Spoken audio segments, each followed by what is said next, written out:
जय Shri Shyam to all the students. बच्चों, आज की वीडियो में हम बात करेंगे उन बच्चों के बारे में जो 80 प्लस टारगेट कर रहे हैं कॉर्पोरेट एंड अदर लॉ के पेपर में। ठीक है, तो अगर आपका भी ये टारगेट है तो वीडियो को एंड तक जरूर देखेंगे।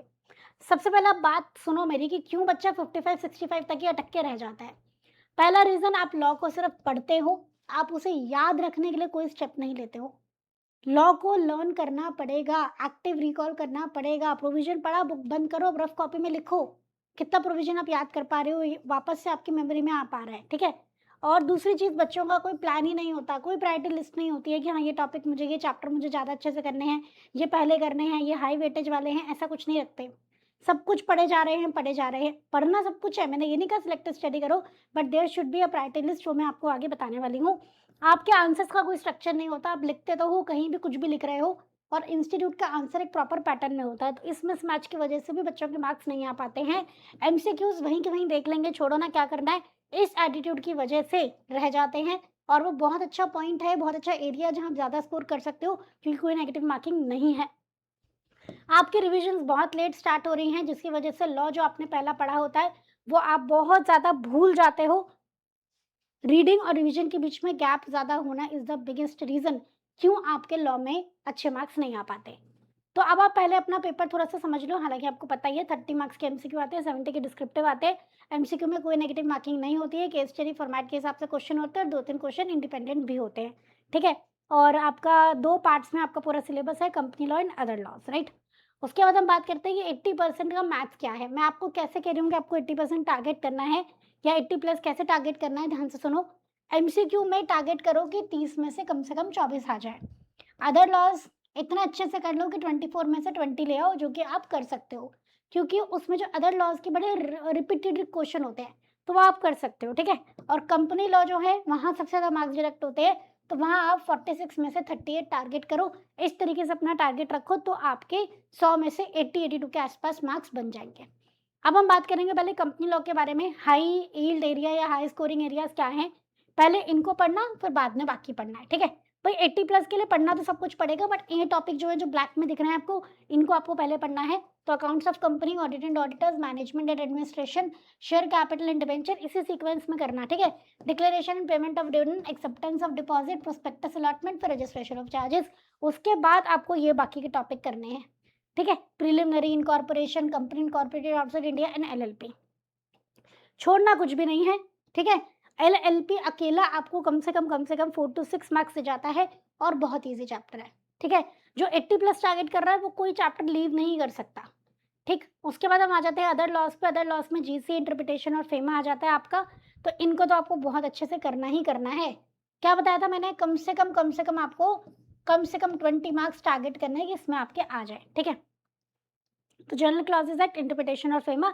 जनरल क्लॉजेज में 2 से 3 दिन लगते हैं, इंटरप्रिटेशन मैक्सिमम 1 से 2 दिन लगता है, फेमा में 3 दिन लगता है। तो ऑलमोस्ट अ वीक आपको 30 मार्क्स दे जाता है। उसके बाद गलती मैंने क्या बताई थी, आपका आंसर राइटिंग फॉर्मेट प्रॉपर नहीं होता है।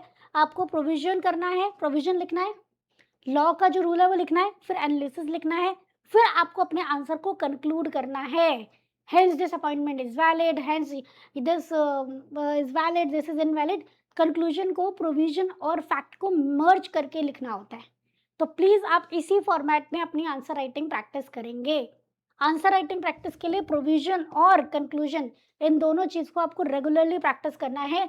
रेगुलरली 15 to 20 मिनट्स अगर आपने आंसर राइटिंग प्रैक्टिस कर ली, तो माइंड में आपका दिमाग ना और पेपर में अपने आप चलेगा, आपको सोचना नहीं पड़ेगा आंसर में लिखना क्या है। ठीक है, उसके बाद सेक्शन नंबर्स सारे नहीं याद करो, फालतू के सेक्शंस पे टाइम वेस्ट नहीं करना है। और सब सेक्शन क्लॉजेस, सब क्लॉजेस नहीं याद हो रहे हैं तो कोई बात नहीं। मेजर कौन कौन से सेक्शंस आपको याद करने हैं जो आप छोड़ ही नहीं सकते हो, dividend chapter, deposit, auditor appointment removal के, चार्जेस, एनुअल रिटर्न, बोर्ड और जनरल मीटिंग, इनके सेक्शन बहुत अच्छे से याद कर लेना। और ये जो लिमिट वगैरह है ये तो बहुत अच्छे से करने हैं, क्योंकि यहाँ से आपके एमसीक्यू ट्रैप, मतलब एमसीक्यू फंस जाते हैं। ठीक है, उसके बाद क्या नहीं करना है आपको, क्लॉज, सब क्लॉज वगैरह कोई नहीं याद करने की जरूरत है। और रट्टा मारने की कोशिश मत करना। ठीक है, समझना है और कीवर्ड्स में लिखना है। ठीक है, और जो बिल्कुल ही सेक्शन कभी कभी आते हैं उन पर तो बिल्कुल भी आपको ज्यादा सेक्शन नंबर याद करने पे टाइम नहीं लगाना है।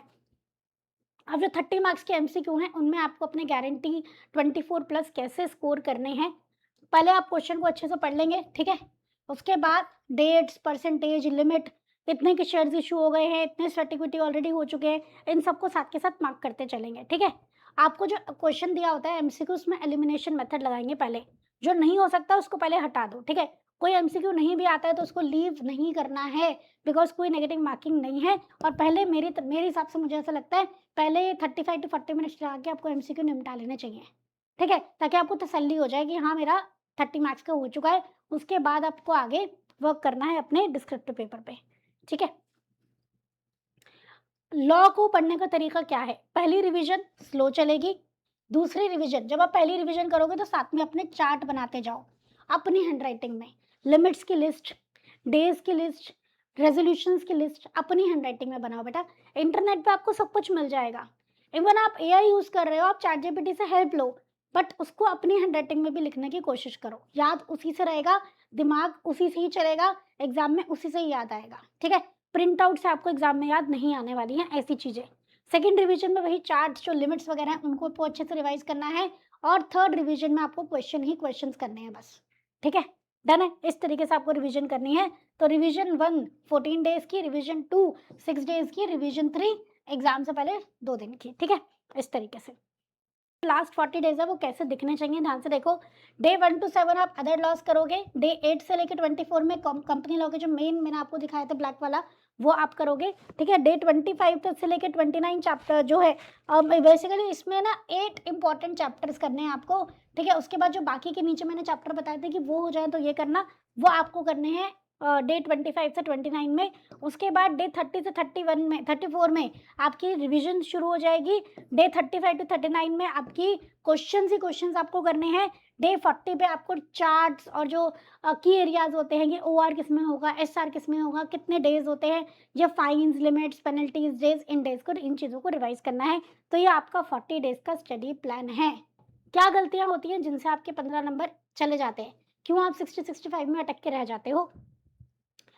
प्रोविजन से पहले आप कंक्लूजन दे देते हो, ऐसा नहीं करना। प्रोविजन, एनालिसिस, कंक्लूजन, ठीक है? फैक्ट ऑफ द केस को इग्नोर नहीं करना, उसे कंक्लूजन के साथ, कंक्लूजन में मर्ज करना है। जितना रिक्वायर्ड है उससे ज़्यादा ही कंटेंट लिख देते हो, कंटेंट की लेंथ के हिसाब से आपको मार्क्स नहीं मिलते हैं। आपको मैंने बताया ना, अपनी हैंडराइटिंग में चार्ट बनाओ, नोट्स बनाओ, लिमिट की लिस्ट बनाओ, डेज की लिस्ट बनाओ, ठीक है? ये ध्यान रखना, ठीक है? अपने टेस्ट पेपर को खुद चेक करना। अपनी गलती खुद कैसे पता लगती है? नहीं पता लगती। जो आप करते हो, मैम मैंने तो टेस्ट दिए थे, कौन चेक करा था? मैं खुद। बस वहीं पे ही गड़बड़ हो जाती है। तो अपने टेस्ट सेल्फ जो चेकिंग होती है, वो इफ़ेक्टिव नहीं होती है। तो प्लीज़ इस बात का ध्यान रखिए कि आपके पास एक टेस्ट सीरीज़ होनी चाहिए, जो प्रॉपर फैकल्टी आपको चेक करके दे, ठीक है? डन है? उसके बाद लॉ को हम बाद में पढ़ेंगे, क्योंकि लॉ हम जल्दी भूल जाते हैं। ये भी गलती है बेटा, लॉ को मल्टीपल रिवीजन चाहिए, तभी आपके 80 प्लस आएँगे। तो मैं आपको टेस्ट के बारे में बात कर रही थी कि टेस्ट प्रॉपरली चेक्ड होने चाहिए आपके प्रॉपर फैकल्टी के द्वारा। तो हमारी ग्रूमिंग एजुकेशन अकेडमी की भी सीए इंटरमीडिएट की टेस्ट सीरीज अवेलेबल है बेटा। हमारी वेबसाइट www.escholars.in पे प्रॉपरली आपको आईसीआई पैटर्न पे ही टेस्ट मिलते हैं, प्रॉपर आपको चेक होके मिलते हैं, उसमें रिकमेंडेशंस होती हैं, कमेंट होती है, आपको एक-एक छोटी से छोटी गलती अपनी पता लग जाती है। तो अगर आपको टेस्ट सीरीज की रिक्वायरमेंट है, होनी चाहिए, आपके पास ऑलरेडी है तो बहुत अच्छी बात है। नहीं है या फिर अच्छी नहीं है, आपको टेस्ट सीरीज़ की रिक्वायरमेंट है, वेबसाइट पे विज़िट करो या सपोर्ट टीम को कनेक्ट करो ऑन 8888880402, ठीक है? तो लॉ में आपको ना थोड़ा ऑर्गेनाइज़ तरीके से पढ़ना होता है, आपका आंसर प्रॉपर होना चाहिए, पढ़ने का तरीका होना चाहिए, रिवीजन पैटर्न होना चाहिए, तभी आप अच्छे मार्क्स ला सकते हो। और 80 प्लस का टारगेट कोई छोटा टारगेट नहीं है, उसके लिए तो बहुत स्ट्रैटेजी से आपको पढ़ना पड़ेगा। सारी बातें मैंने आपको बता दी हैं, चैप्टर बता दिया है, डे वाइज़ प्लानर बता दिया है, टेस्ट के बारे में बता दिया है, क्या गलतियाँ नहीं करनी है, सब कुछ बता दिया है ना? अब आपको क्या करना है, इन सब बातों को ध्यान में रखना है, इनके अकॉर्डिंग पढ़ाई करनी है और वीडियो को अपने फ्रेंड्स के साथ ज़रूर शेयर करना है, ठीक है? तो मिलते हैं नेक्स्ट वीडियो में। Thank you so much everyone. जय श्री श्याम।